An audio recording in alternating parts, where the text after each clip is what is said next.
Evangelio del día miércoles 16 de abril de 2025. Miércoles de la Semana Santa.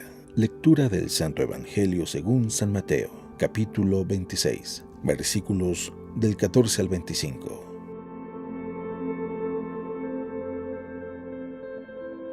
En aquel tiempo, uno de los 12, llamado Judas Iscariote, fue a ver a los sumos sacerdotes y les dijo: ¿Cuánto me dan si les entrego a Jesús?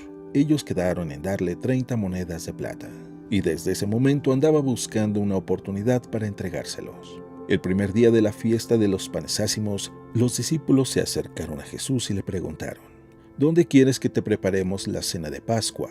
Él respondió: Vayan a la ciudad, a casa de fulano, y díganle: el maestro dice, mi hora ya está cerca, voy a celebrar la Pascua con mis discípulos en tu casa.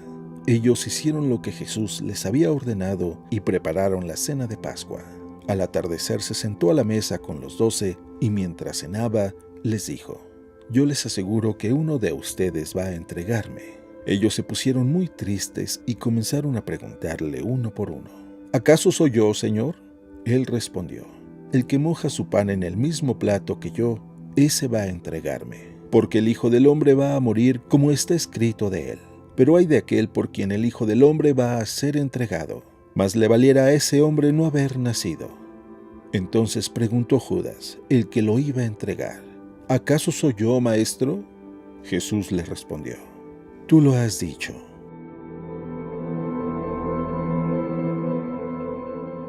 Palabra del Señor. Muy buenos días y espero que sigas teniendo una Semana Santa, una semana llena de gracia, una semana en donde podamos seguir profundizando con la única finalidad de mejorar como seres humanos y de mejorar como cristianos. En esta Semana Santa estamos tratando de acercarnos cada vez más a Jesús en los momentos o en el momento más importante de la historia de la salvación, que es precisamente cuando Él nos redime, cuando Él muere por nosotros en la cruz. Y es importante, las lecturas de esta semana están no solamente muy bien escogidas, sino que están cerca de ese momento en algo muy cotidiano de la vida cristiana o de nuestra vida que quizás nos puede pasar lo mismo que le pasan a los personajes que están ahí. Nuevamente, este evangelio está lleno de mucho color, de muchos sabores, de muchas tensiones, de muchos sentimientos, de muchos contrastes, de noche, de día. Hay tantas cosas que ojalá pudieras dedicar un momento para poder leerlo e imaginarlo. Te recomiendo que si tienes tiempo en este momento, le pongas pausa al video y leas la descripción. Si estás viéndolo en YouTube, que leas la descripción de este video. Ahí está el texto del Evangelio y que trates por lo menos de imaginarlo. ¿Cómo habrá sido? ¿Cómo estarían vestidos? ¿Qué estarían cenando? ¿Cómo estarían cenando? ¿Cuáles habrán sido las miradas que ahí sucedieron entre los discípulos cuando empezaron a preguntarse qué habrán sentido cuando Jesús les dice: uno de ustedes me va a traicionar? Judas, ¿qué habrá sentido? ¿Cómo se habrá visto? ¿Qué habrá pensado? ¿Qué habrá sucedido en su interior y en el interior de los demás? ¿Qué habrá sucedido en el interior de Jesús? Ponle pausa, lee el Evangelio, trata de imaginarlo y una vez que ya lo hayas hecho, ahora sí, acompáñame en esta reflexión. Por ahí dicen que la persona inteligente es la persona que es capaz de aprender de sus propios errores. Pero la persona sabia es aquella que aprende de los errores de los demás. Espero que el día de hoy podamos ser sabios y aprender de los errores que Judas Iscariote cometió. Nosotros no somos quien para juzgar, incluso ni siquiera al mismo Judas. Pero la Sagrada Escritura nos da muchos elementos para que nosotros podamos aprender de los errores que él cometió. Porque él fue uno de los elegidos del Señor, que no se nos olvide. Él fue uno de los que el Señor llamó para estar con Él y para enviarlos a predicar. En el Evangelio de Marcos, capítulo 3, versículo 13, en el Evangelio de Mateo, en el Evangelio de Lucas, vemos cómo Jesús sube al monte, pasa toda una noche en oración y luego baja y los llama. Él fue uno de los elegidos. Él fue de los que se sentó y estuvo cerca de Él, escuchando cada parábola, escuchando cada testimonio, cada explicación. Él era de los privilegiados que Jesús llamaba aparte para explicarles. Él era de los que comía, dormía, vivía con Jesús. Sin embargo, algo sucedió en la vida de Judas. Porque Judas, incluso cuando el Evangelio nos narra que fueron y anunciaron, incluso que hicieron milagros en el nombre de Jesús, dice que todos los discípulos regresaron muy contentos y le empezaron a platicar a Jesús lo que había sucedido. Judas era uno de ellos. Era uno de los que predicó y que no hay mucha duda, según el Evangelio, uno de los que predicó en el nombre de Jesús, de los que hizo milagros en el nombre de Jesús, de los discípulos de Jesús, de los que fueron apóstoles, pues fueron enviados también por Él.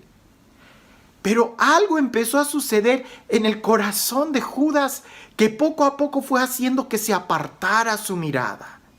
Hace poco en el Evangelio veíamos esos pensamientos internos que él tenía cuando empezaba a ver que se despilfarraba dinero y que él empieza a decir, pero si se hubiera vendido eso, hubiéramos podido juntar dinero para los pobres. Y hasta el evangelista subraya que no era por amor a los pobres, sino porque él era el ecónomo y así él podía robarse. Ya estaba robando. Desde antes, él empezó a acomodarse.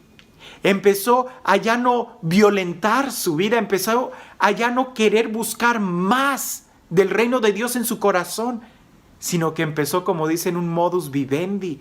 Empezó solamente a tratar de vivir el día por día. El acompañar a Jesús ya no era un signo de confrontación en su vida, sino solamente algo cómodo, al grado que empezó a hacerse una idea equivocada. Nosotros podemos aprender esto en nuestra vida, porque cuántas veces, y yo he sido testigo de eso, cuántas veces Dios no nos llama y no tenemos un encuentro con Él y lo amamos y lo queremos seguir, pero conforme vamos caminando con Él, dejamos de tener celo en instaurarlo en nuestro corazón y empezamos a tener celo solamente de las cosas de Dios, sin darnos cuenta en nuestro corazón. Judas decía, ese dinero debió de haber sido para los pobres. Él era muy celoso para la obra de Dios, pero su corazón no. En su corazón también quería robar. Cuando en un principio nosotros somos los que debemos de violentarnos y buscar siempre un crecimiento interior. Lo he dicho muchas veces, en la vida espiritual hay mucho más de Dios que no conocemos que lo que creemos conocer. Siempre podemos orar más y siempre podemos ir a esas habitaciones interiores que no conocemos en nuestro corazón para que Él sea quien vaya reinando. ¿Qué es lo que está creciendo en tu corazón? ¿Qué es lo que estás dejando que anide en tu corazón? Eso es lo primero. Y aunque son pocas las pistas que podemos ver en Judas, eso está muy claro, porque lo que sigue se da de una manera rápida. Podemos decirlo así, de una manera muy lenta es cuando va entrando la codicia al corazón. De una manera muy lenta es cuando entra la pereza al corazón. De una manera muy lenta, casi no nos damos cuenta, es cuando nos estamos enfriando en nuestro corazón y solamente actuamos por rutina. Eso se da de una manera muy lenta. Pero una vez que ya haya echado raíces, esa desidia en nuestro corazón, lo que sigue es rápido, como nos lo narra el Evangelio en la vida de Judas Iscariote. Primero, él deja de mirar a Jesús y en la noche busca a los sumos sacerdotes y empieza a platicar con ellos sobre cuánto me dan si les entrego a Jesús. ¿Para qué vas, Judas? ¿Para qué te pones en tentación? ¿Qué haces caminando tú solo en ese lugar de la tentación? ¿Qué haces dialogando con el enemigo? ¿Qué pretendes al poner en jaque lo que Dios te está dando a lo que puedes recibir cuando lo dejas.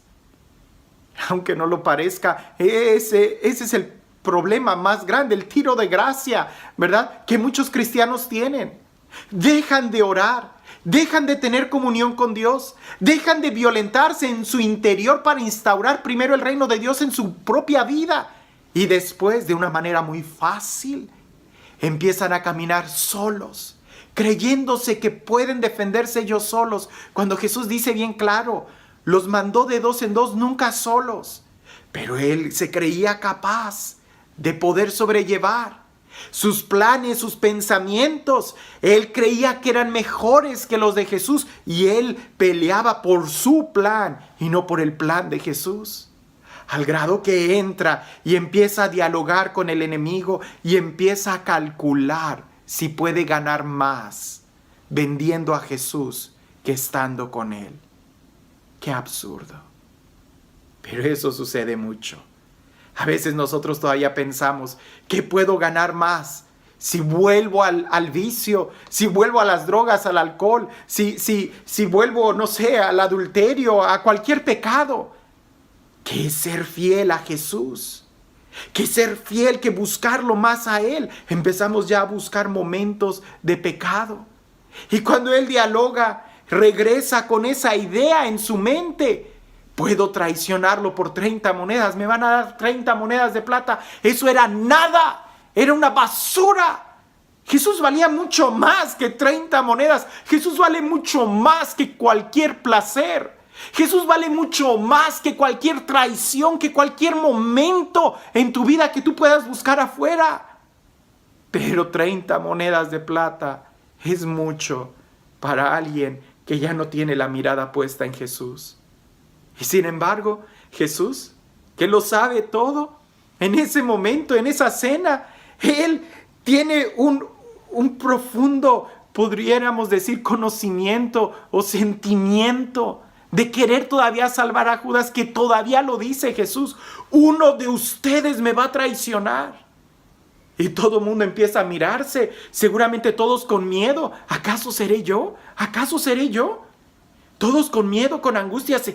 ¿Podré ser yo quien lo traicione? Ese sentimiento de miedo, sí, todos podemos traicionar a Jesús si no tenemos la mirada en Él. Sí, todos podemos traicionar a Jesús si no sigues buscando instaurar el reino de Dios primero en tu corazón. Sí, todos podemos traicionarlo. Pero Judas, que ya estaba haciendo ese plan maquiavélico, le pregunta a Jesús: ¿acaso seré yo? Jesús le dice: sí, tú lo serás, tú serás quien me traicione. Muy cínico. No le hizo nada, no le pasó nada. A veces nosotros estamos en retiros.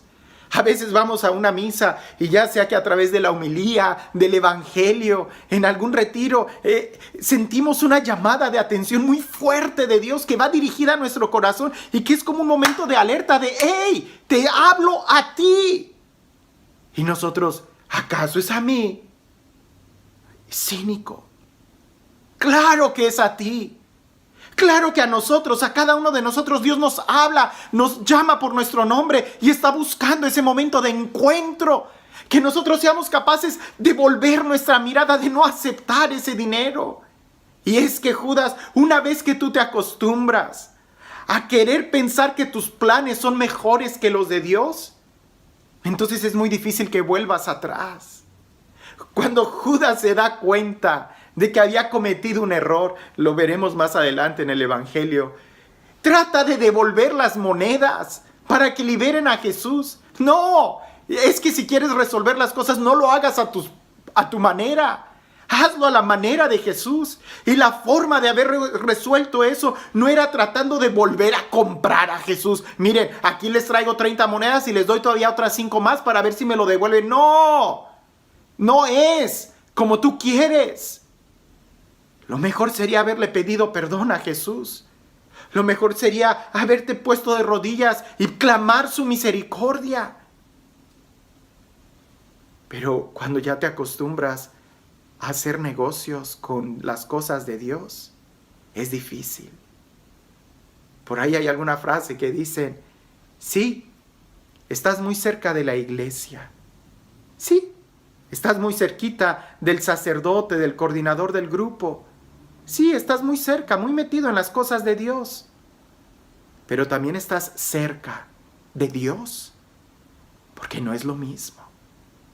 A veces podemos ser lectores y leer muy bien y practicar la lectura en la misa, pero eso significa que tu corazón está escuchando también eso, porque a veces nos entra por un oído y nos sale por otro. Uno de ustedes me va a entregar. ¿Acaso seré yo? No.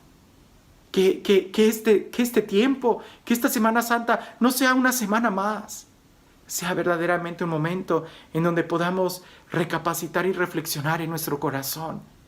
Porque quizás es a nosotros a quien el Señor nos está diciendo: yo te llamé por tu nombre, yo te di mi palabra, yo te amé, yo he dado tantas cosas por ti.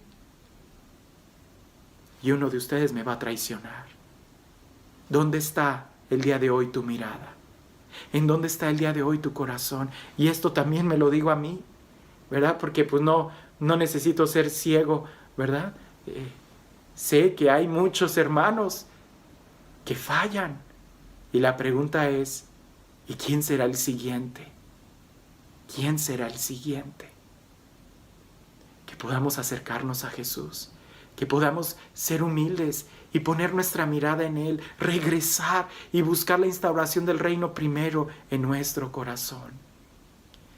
Y este Dios, el Dios del amor, de la paz, de la misericordia, el Dios que de una u otra manera nos manda no solamente señales, prodigios, profetas, no solamente la voz de su Hijo, sino que incluso nos da su propio Espíritu para que hable a nuestro corazón y nos despierte y nos muestre el verdadero valor que tiene Él y su presencia. Que sea Él quien el día de hoy te bendiga en el nombre del Padre, del Hijo y del Espíritu Santo. Puntos a reflexionar. ¿Dónde está tu mirada? ¿Dónde está tu mirada? ¿Qué es lo que estás buscando? ¿Hacia dónde te diriges? ¿Cuáles son tus tentaciones? ¿Eres consciente de tus tentaciones? ¿No será que estás caminando hacia ellas y ni cuenta te has dado? ¿Hay algo de cinismo en ti? Cuando escuchas la palabra de Dios que te confronta, tú también puedes decirle, ¿acaso seré yo? O verdaderamente puedes decir, Señor, sí, yo te he estado entregando, yo te he estado traicionando, yo he ido a hablar con el enemigo, he estado calculando pensamientos para venderte. Que no haya cinismo en nuestro interior. Y el cuarto punto que quizás pudiéramos reflexionar es, ¿crees que tus planes son mejores que los de Dios? ¿Crees que tú tienes la verdad? ¿Crees que tu verdad es mejor y clara que la verdad de Dios? No lo hagas a tu manera. Hazlo a la manera de Él, que siempre es en amor y en misericordia. Acércate a Él, que Él te ama. Que sigamos teniendo una semana de profunda reflexión para poder llamarla santa en nuestras vidas. Que tengas un excelente día.